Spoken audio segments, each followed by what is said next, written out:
Welcome, everyone, to Stepping Into Your Leadership. I'm your host, Christine Courtney. Our goal here is to give you some actionable takeaways that will help you lead your teams. Thanks for joining us on this leadership journey. Let's get started.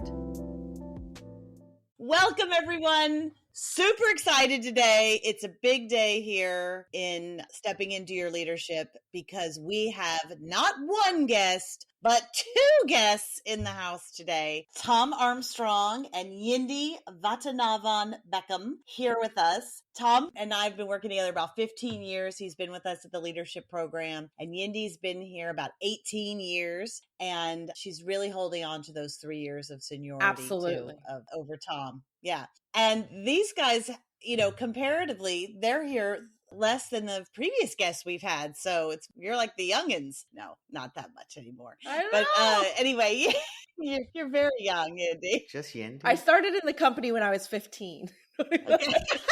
Exactly. Anyway, Yindy and Tom work in our programming department. They run tons of programming. They have a large number of people that report to them. And so I've invited them here today to talk about the art of people management, because really they are managing tons and tons of folks. Yindy is their vice president of programming, and she has, how many direct reports do you have, Yindy? So people get an idea. I mean, direct reports, I only have 4. But then Tom is one of her direct reports, so we'll hear about some of those dynamics, I'm sure, too. And Tom, how many direct reports do you have, and then how many do those folks have? 6, and then, they manage, I'm not really sure how many, actually, to be honest. We have about 150 or so part-time people that they share a chunk of those in terms of who they manage. So, right. Yeah, quite a lot. And then over the years, each of them have had a large number. It's changed, as they've progressed and their careers have advanced through the company. And the thing about these two is one of the reasons why their careers have moved up in this company was because how good they were at managing people and handling the vast majority of positive things that happen when you're managing people, and also the challenges. And so we're invited them today to talk about this art and craft of people management, because so many times if you're getting your MBA or you're studying, or you think that business, and when you go into management, is going to be about just solving problems, budgeting, figuring out how to strategy, how to bring in revenue, how to work on that bottom line. And more often than not, the things that keep you up are the people issues, right? Over and over and over again. And so what we hear is the data on that is that people don't leave companies. They leave bosses, right? And so the more that you can work with your teams to get good bosses at every single level, the chances are you're going to retain people at a better rate. You're going to have higher engagement and higher productivity. And so that's why in the different episodes that we're going to be talking about a lot, these issues around people management, from navigating difficult conversations to how to set up one-on-ones to how to support people as they grow in their leadership. And if you do that, then hopefully your leadership grows as well. So these two folks are here today to share some of their best practices, since they are the folks on my team that do so much of the leadership development on the ground and all the way up through the organization. So welcome, you guys. Thanks, Christine. Thank you. So let me just start, Yind, with you, because as the vice president of all of our programming, which is our biggest department, certainly holds the most people. Why do you think it's so critical to train all of your staff? If you were talking to other VPs out there or whatever, why do you think it's so critical to train your staff constantly in leadership development? Well, so I think it really does reduce the turnover rate, right? We have 24 directors that work with us at the leadership program, and we have less than 4% turnover. And it is because we have constant and ongoing professional development. And it really is the only way to keep things innovative and to keep things interesting and to give everybody a voice in all of this. So I think it really just creates cohesiveness, and it keeps the team together, and it makes people feel like they are taking a huge stake in the process in our company. So we're not telling them what to do. We're all training together and constantly working on their professional development, and also showing how much we're investing in them as people and leaders in our company. So yeah, that's a huge reason. Yeah, exactly. It's interesting. One of the statistics that Yindy and I look at sometimes when we're debating and really discussing, like, how much time, energy, and money do we put towards our staff development, one of the statistics that always sticks out to me is 75% of people who voluntarily left their jobs. Okay. Not at our company, but overall, Gallup did a study. 75% of people who left their jobs said that they did so because of their bosses, not because of the position, which is really interesting. And also 50% of new managers fail within 18 months.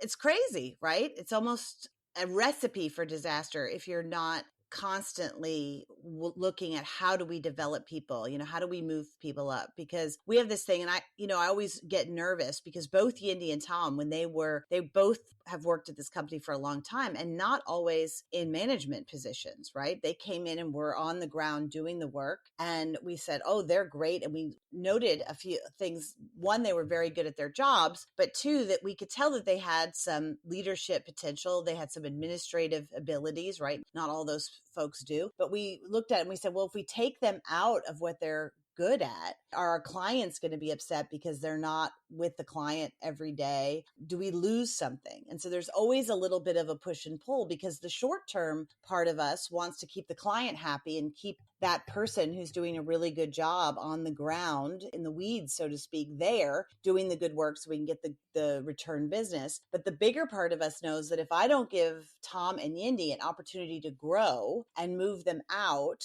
and trust that somebody else will come in, and then Tom or Yindy will work with that person to get them just as good as they were, and then everybody moves up. But it's a risk that we take, and I see more often than not, people keep people there just in a short-term goal of pleasing that client, instead of going, okay, let me trust that I can do this. I can move Tom or Yindy up, as they went, and then we'll train the new people. We'll train Tom and Yindy, and we'll keep going up that pipeline, right? So it doesn't stop, because if I kept them there, they wouldn't be here still, right? I see that so much in companies that we work with. They're afraid to take them out of certain projects because they're afraid of upsetting those kind of difficult clients, so to speak. But every single time we've done it, it's maybe difficult at first, but usually when you explain it to the client, they kind of understand, like, this is an opportunity. Yeah, Christine, there's this other element to that too, that I know every time that I've grown in the organization,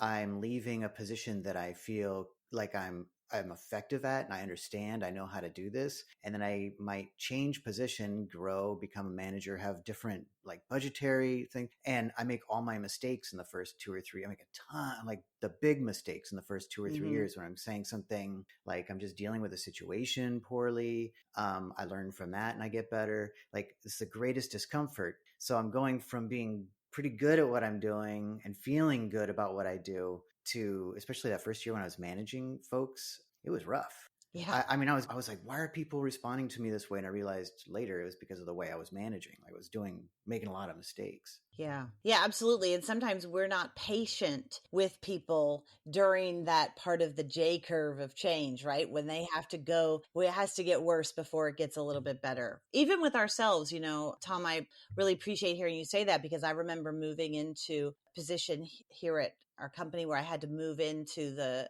kind of CEO position. And even though I had been leading people for a long time, it still was a whole set of new problems and new challenges and things that I wasn't as prepared for as I thought I would be. And I had to get a lot of coaching and support and new networks of other folks who had been doing this job in other places for a long time, and talking to people who could help me. So I do think that at every level, right? Because even in Fortune 500 companies, if you look at it, 1/3 of executives don't make it past 3 years. And I think it's exactly what you're talking about, Tom, is that in the beginning is when you're going to make most of your mistakes. And if we're not helping provide training and support and coaching for people at that time, that is the critical time. You have to go through that, but you can go through it faster, and it doesn't have to be as deep as a drop in that J curve of that change process, right? It can start to come back up a little bit faster. Failing is painful. Yeah. It just is. Even if it's normalized, failing is painful. So you're going from feeling successful to feeling like just a lot of failure at the beginning. Yeah. Yeah, I think also a lot like newer managers come in with an idealized way of managing, right? It's like, this is how we manage, this is how we hit our target numbers, this is how we do it. And they have their process all figured out in their head. there has to be a period of time where you're really getting to know your team and understand that everybody has a different love language, right? And your management style, it's not a one size fits all. And that's also, a little bit of what Tom is talking about. It's that period of time when you're really getting to understand your team and the communication style that's needed to be effective, and it's not necessarily going to work with every single person that you manage. Yeah. That takes time, and that takes openness and listening and, really being patient with yourself and your team. Yeah, patient with everybody, right? I need to explain this J curve of change here a little bit because I mentioned it. When we look at the J curve of change, I really see that in when you're moving people up, right? When you're moving people and they're progressing in their careers, imagine a J, right? And you're there at the beginning of when you draw a J, the very part of that is when you feel the most comfortable, right? You're there, you're ready, you've climbed up to the top of the diving board and you're on top of the world. And then you look down and you see what's coming, right? And you see this big drop before you hit the pool. And that big drop is going to come down and there's no way around it. The only way around it is to not progress, to not get promoted, to not promote anybody, just stay there, right? And you're going to get bored there and you're going to come back down. But if you do what happens, you take that jump, you take that leap. And what happens is before you've got to go down, right? You've got to go down. So you start to draw that J down the bottom, right? And then how far that goes down depends on a few things. Depends on time, right? Time, experience, communication. And then it eventually, when you get used to what you're doing and you start to see hope and you start to get it, and all of a sudden things become a little easier and you're like, oh, okay, that went well. You start to go back up the other side to the top. But that's a long journey back up, right? But just like when you draw a J, it's not going to come back up to where you were before. That's a U. Right? That's just drawing a U. What you want is it to keep going up. And so that you see progression until it plateaus again. And then guess what? You're going to drop down again. And then you're going to go back up further. And the idea is that it becomes a graph where it's constantly growing, right? The catalyst for the drop is either an environmental change or a change to your position or these kinds of things, right? Right. That growth always entails the drop. Yeah, and you can see it. If people who have a baby, for instance, same thing. You're like, oh my God, this is so fun. I can't wait. And then you're like, oh my God, why did it stop crying? How do I do this? I don't know what I'm doing. And you drop down into this place and then you start to get it. You start to feel it out and then it moves up and then you're like, this is great till you have another one. And then it happens again. But hopefully this time it's shorter because you've learned from your previous experience, like, oh yeah, that was hard, but I did it. I can learn again. It's why we learn to walk. It's why we learn to run. It's all of those things. And the same thing is in human development and the way that people learn, we have to go through that process. And sometimes it's good to talk to your staff about it or to talk to the person that's getting promoted about it so that if Yindy is an all-star, let's say, in her job, and she likes that feeling, right? And then if I say it's time for you to progress or take on these new responsibilities, or there's going to be a piece of her that's excited, and then there's going to be a piece of her when it starts is like, I don't like this feeling. I'm not very good at this. Right. And then it's my job to say, it's okay. Remember when you took on this, you had to learn and show her those things and be there and support and coach along the way to shorten that J, shorten the time and then how deep she has to fall. So that's constantly what we're doing. And if Tom, you describe it a different way. I know from some of Mark Horstman's work. I love when you two talk about your metaphor with the working out at the gym. I think it's a great one. I haven't been to the gym in a while, so I feel like it's more appropriate if you share it. Funny. Yeah. No, it is a metaphor that occurred to me, I guess, early on when I was managing is that when I was in high school, I used to bench press. It was part of gym. So I was in there and periodically you would lift for your maximum lift. And so you're on the bench. How do you do this? So you're on the bench, laying down and holding the bar, and it'll be the most that you haven't even really tried this. You're trying to see what's the most I can lift. So you put that on the bar. You need to have someone behind you that's spotting you, that has the hands underneath the bar, just 2 fingers basically, so that as you're pushing this bar up and doing your best to lift it, it's your maximum exertion, and your spotters behind you with the fingers just underneath the bar, not touching it. and you're squirming and moving and trying your best to get this thing up. And their job is not to touch it, because as soon as they do, they've released some of the weight and it's no longer actually the weight that you're supposed to be lifting. So incredibly uncomfortable and extreme sort of discomfort. So you're pushing this, you're going up to the top. If you start to come down, it's the spotter's job to put their fingers underneath the bar very gently and put maybe half a pound or 1 pound of lift, just enough so that you still have to fight to get the bar all the way up. So a spotter that's doing a bad job won't do that in time, and then the bar can come down and cause you injury. And another version of a spotter that's not doing a good job is a spotter that grabs the bar and lifts it. And so for me, that metaphor is actually perfect for this management thing of when you see someone who's in this position of growth and discomfort and it's painful. Because I think there's this misconception about leadership that there's this romanticism around it and you have power. And I think like leadership, actually, the time when I've really had to lead, it's been super stressful, very hard, very painful. And it's like that feeling of just like, can I even do this? And Yindy's my boss. So she's behind me. I know she's there behind me. And I know that at any point, that bar's not going to come down and hit me, right? So on a good day. But also, if she were to grab the bar and just lift, I'd be like, what the hell? Yeah. Don't you trust me? Yeah. Like, I got this. So for me, one of the things that I love about her leadership, hey, and I'm saying something nice, is that she really, and we've known each other for so long, so she kind of knows, she can tell through my voice, or I can call her and be like, I do need help with this, or I just need someone to bounce ideas off of. And then for her, like, she does that delicate thing of just doing enough without actually getting in there and sort of doing the job for me. And that's how I build the muscle and get better and better. So eventually I can lift that. And then I'm ready for the next J curve. Exactly. I'm like ready for the next change. Yeah. But I have to go through the pain. If you're trying to normalize comfort with your team because you don't like them to be uncomfortable, you're cheating them of their growth. So it's really important to normalize that discomfort as a strengthening sort of mechanism, I guess. That's so true. And I see so many people, including myself, I've done that in the past, where I want to protect somebody, right, from the pain of it, because I'm afraid, if she's too unhappy or he's too overburdened or whatever, they're going to leave.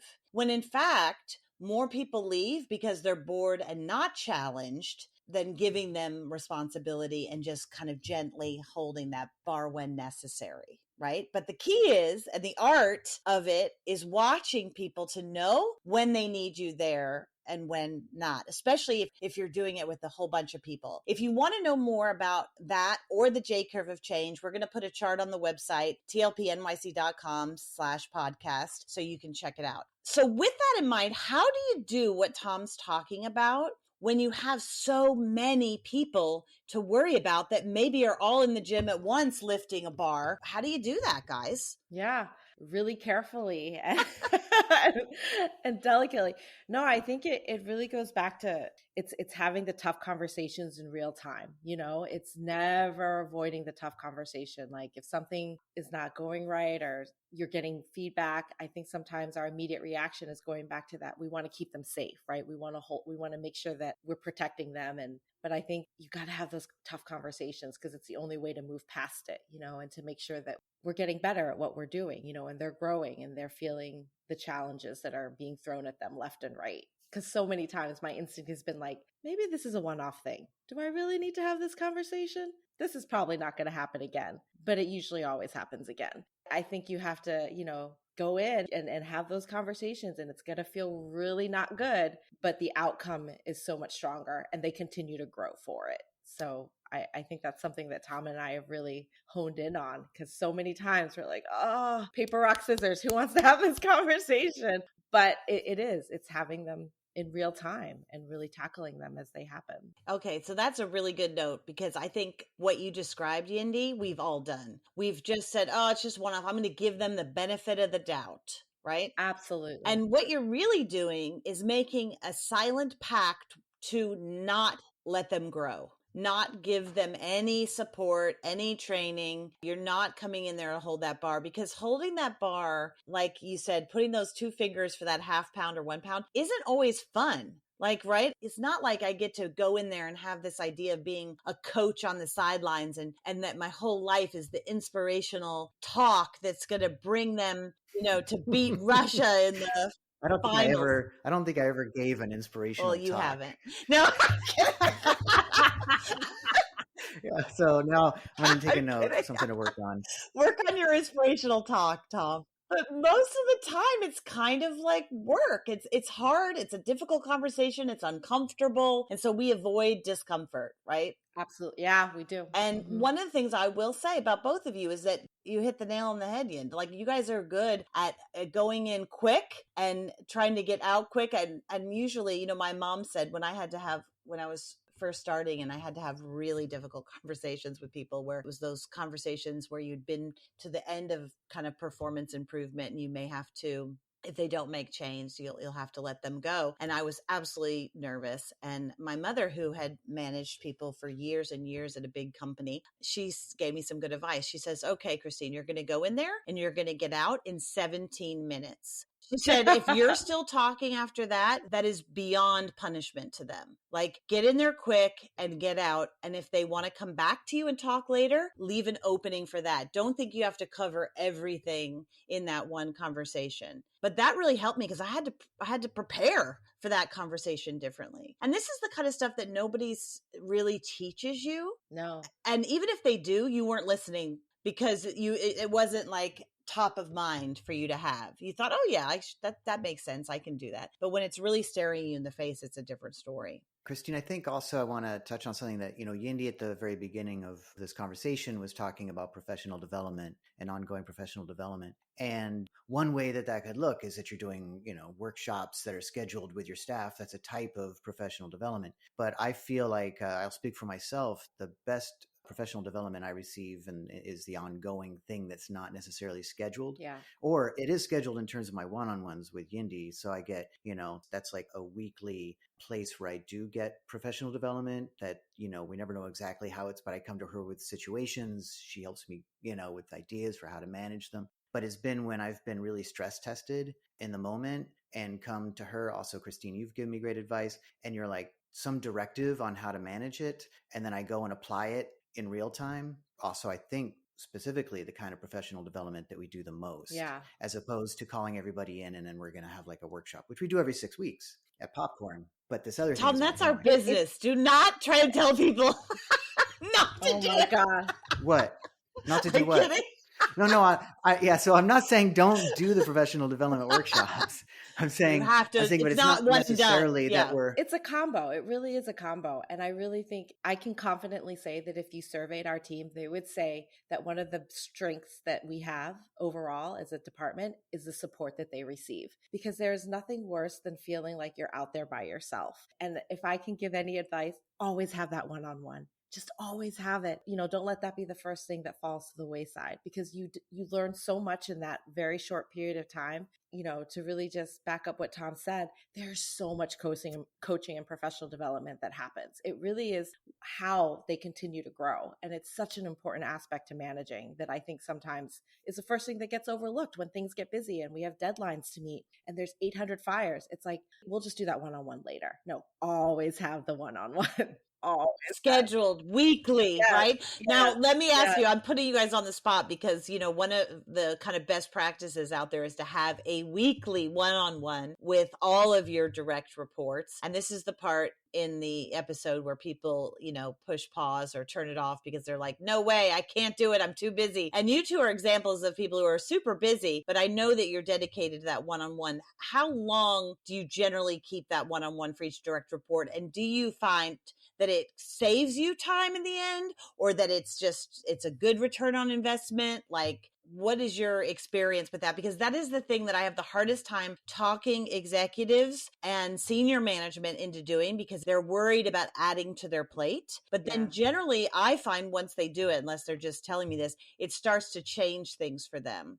So my question is for you, is that true? And like, why do you think that changes things for you and saves you time if it does? I geek out on this, so I could go on forever, but I don't want to be, should I go, Yindy? No, please. No, the floor is yours. So yeah, I'm just a giant advocate, huge advocate of the one-on-one. Yeah.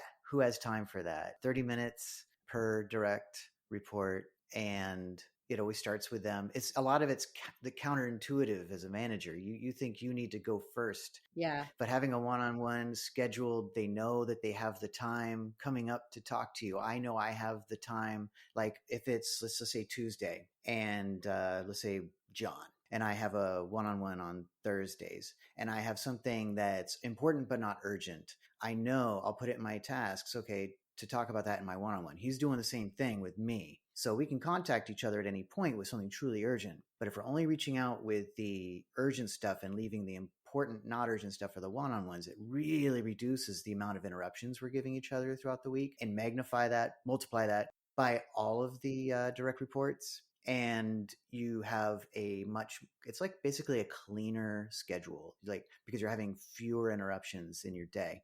And as long as everybody kind of observes that. So sometimes I'll remind my directs, I'll say like, I'll help them with whatever it is. And I'll say, also, let's talk about it more on the one-on-one, or, like try to reinforce that idea that the one-on-one is the place for these kinds of points, so that they know that that's always there. It's also a great parking lot, right? When we're having bigger departmental meetings and all these things are coming up and you're like, okay, this is a great thing to bring up in our one-on-one, so it gets addressed no matter what. Yeah, and I'm sure the other people in the meeting are happy that you're not taking their meeting time as a group to talk about something that is just specific to one person, right? Right. Which we think is more efficient for us to handle it right now, but it may not be efficient for everyone's time that's there at the big group meeting. Good point. One thing also I just want to throw in is that something that I've noticed is that small problems remain small as long as I discover them during the one-on-one. If I'm not having the weekly one-on-one, I see it every time. We pause for 3 weeks on the one-on-one, and 3 weeks of growth have happened for those little problems. And now we're meeting and they're really big. And it might be the problem could be a resentment that the direct has that they haven't been able to express, or it could be some problem that you just haven't found out about, and they're doing something incorrectly, and you weren't able to course correct in time. So yeah, it saves me so much time because I'm not doing the rework. I'm not solving the bigger problem. I'm solving them when they're small. And then that other aspect I was talking about earlier. Yeah. In another episode, Tom, you and I talk about how you like feedback. So if you want to learn more about how Tom likes feedback. Now, if you want to learn more about giving and receiving, how to give Tom feedback, all one of you out there, tune into that. Otherwise, if you want to learn in general some ideas, because Tom spends a lot of his time giving feedback, much of it difficult, right? Yeah. You'll talk about that. And he kind of has a reputation for doing it now. And people feel mostly, it's not 100%, of course, but mostly pretty good when they leave those conversations, even if they're hard. Yeah. It's rare. Yeah, it's rare what? That Tom gives good feedback. No. You go into a feedback session with Tom, and I will say 90% of the time, it's really difficult conversations that he's having. Like this is about performance. This is about something that happened. He's having, again, those difficult conversations in real time. And this person is walking away feeling good. Like, that's crazy. How is that possible? But they're walking away confident with an action plan, right? This is what needs to be done. They're not walking away with this sense of vagueness, like, okay, wait, what just happened? He thinks I am not doing well, but they're walking away with tools, with steps, and with a check-in plan. Like I have, like this is what needs to happen. These are the steps I need to take. It's the clear communication. It's the goal setting. And it's, again, goes back to support. So these conversations that could totally go a different direction actually help this person become stronger at what they do. It's collaborative. And it doesn't just happen. If you're expecting that all of your folks and managers and leaders within your company are just knowing how to do that, or that they should come into this job knowing, they don't. And that's why we see so much turnover and so much kind of despair with the leaders and with the people that report to them, right? And so what can happen is if we're giving those kinds of sessions where you're learning this stuff, like a classroom, you're learning, how do I do this? You're seeing some role plays. You're hearing Tom's examples. You're hearing other people's examples. to your point, Tom, earlier, if you're doing leadership development or your HR department is doing management training with your teams, you have to have the constant talks and support throughout so that those skills are being learned. Just like somebody learning to play a sport or play an instrument or a language, you have the teacher time or math. These days, my God, have you tried learning new math? I know you have. Like, you have to have the teacher time, then you have to go away and practice, then you have to give some feedback on that homework. I'm going to throw you guys a challenge. Okay. So I just had somebody in one of our training sessions with a client that we work with, and we've been doing different sessions on stuff. And she just wrote to me last night. So I'm going to share with you her letter. I won't share her name or her company. I want you guys to give how you would handle this, because we're going to do, some role plays so she can practice. But it says, for our next session, I'm struggling with a direct report who works at a slower pace than I do. I communicate timing expectations, but they are not often met, and I'm not notified in advance if the person does not think they will make the deadline. Given the type of work we do, being prompt and efficient is very important. How shall I handle it? Thanks. Okay. So I wonder if Tom and I are going to have the same tactic. I'm curious. So why don't you, Yindy, you want to start? It could be different ways, right? One. So what do you think? Yeah. I mean, I definitely want to, the first thing I would do is, sit down and meet with this person face to face and try and understand her process. Like, talk me through how you get from point A to point B. And let's talk about the challenges that happen in between. Because I think until we understand the challenges and the struggles, we're operating on assumption, right? We're operating on, you work slower than me. If I can do it, why can't you do it? There's all these biases happening in your brain already. You feel like they don't really care as much as you do or something. Or they don't understand a deadline, or, maybe they need more breaks. So I think the first thing is just to establish, what is this process? And let's talk about where the challenges and the struggles are. Great. All right, Tom, what do you think? Yeah, I mean, I love that, managing your assumptions, right? So it starts with reflecting on yourself. Yeah. What are my assumptions? And then trying to coming in with an open mind and doing a discovery like she described is amazing. I love that. And being very supportive, creating like a collaborative process through which so they feel that they're being supported in it. But if you can sit down with them and help them find like, oh, this is an area where maybe you're getting caught up and that's slowing you down. And here's a patch for that. Here's like a fix for that. Finding the next thing. And also understanding that for that kind of learning and development, let's say someone always shows up late for meetings. That can also take some time to get someone to be like always on time for meetings if that's your priority. But you could kind of expect that to happen tomorrow in a way. And this is the kind of feedback and growth that takes a little bit more time. So you also have to be able to say like, when do I expect this person to reach that certain level of speed? It's not like tomorrow they're suddenly going to be much faster. So you also have to kind of manage that growth and ask yourself, what's a goal? And I would do that with them, is like talk about like, this is the duration that I would like you to be able to do these tasks at. What do you think? Can we set together a reasonable timeline for you to be able to get there? Yeah. And then I'm going to help you get from here to there. And what if they said it with you? They say yes in the meeting, and then they don't make that deadline and don't even tell you they're not going to make that deadline. Then how does that conversation go? That definitely gets, this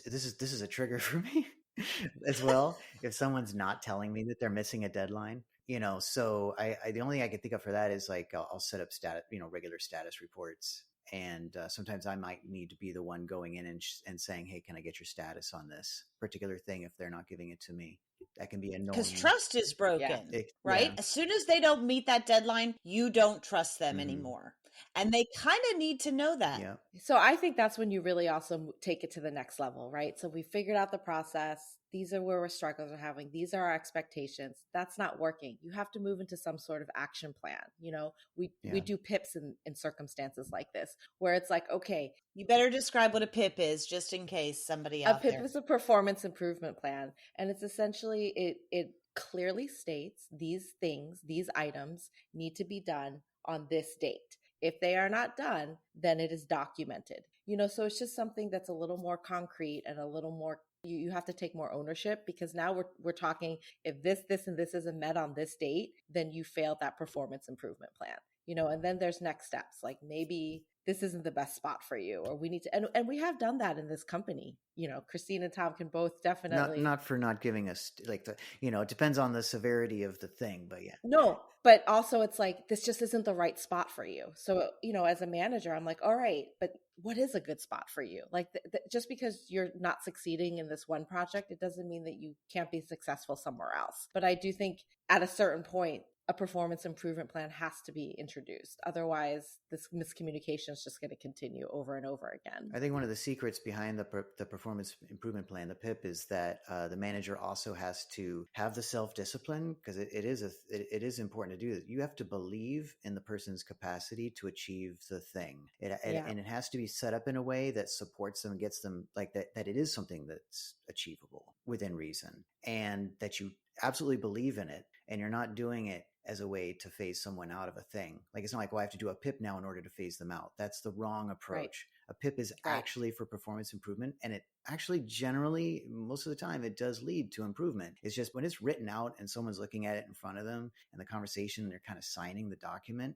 they're like, sometimes they're just like, oh, I get it. Now I realize how important this is. I didn't get it before. Now I do. I'm going to take it much more seriously because you've raised the stakes. And then the improvement happens and they feel supported by it too. As opposed to, but you're not starting with that, right? I mean, you're starting with a conversation, right? Oh, absolutely. Don't give me a heart attack, Tom. Yes, you're going to start with a conversation, probably a couple of times, right, before we get to a performance improvement plan. I start every one-on-one with a PIP. Unbelievable. Yeah, I thought you just did that with me. She gave me a PIP. Well, one of the things that we'll do, even in our own training and our leadership development, it keeps going, right? We're constantly still learning, is that we'll take situations like the one we just did and we'll debate them, we'll role play them, we'll try them out so that people are trying with situations that are out before they come into contact with it, or maybe someone in the room is dealing with a situation similarly, and you can watch it play out in front of you and say, oh, okay, I can use a little bit from this person, a little bit from that person. And that's where the craft comes in, of like specific things you can learn. And the art is then, how do you make that yours? How does that come out in your language, in who you are as a person? The three of us are very different. We have some things very much in common, and we have a way of managing people that's in common, so that makes people feel comfortable no matter who they work with or as they move around our organization. But in general, we're going to have a different style or a different approach. We do have an episode on emotional intelligence, and if you want to listen to some of the things that Tom and Yindy are talking about a little more in depth, you can hear Erica talk a lot about that as well, who also worked with you guys throughout the years. Hopefully you can see from this part of the discussion the importance of really people management and getting your folks and your leaders along the way to look at this. Same thing, to train them in this, just like you would train them in budgeting or in revenue production or in sales or anything else. We're going to ask Tom and Yindy in the next episode to come back, and we're just going to do spitfire, quick tips on how to manage people well. And you're going to get a real quick dose of actionable tips that you can do to up your people management game. Does that sound good, guys? Yeah. All right. Thank you for listening, and tune in next week. All right. Sounds good. Okay. Bye. Thanks, everybody, for listening. I'd like to give a special shout out to our podcast producer, Richard Francisco. Check out our notes for any details. And if you get anything out of this, please follow us. And if you enjoy it, please take a moment to rate us or write a comment. It will mean the world to us. We'd love to hear from you. And if you just can't get enough, follow me on TikTok and check out tlpnyc.com/podcast for more information.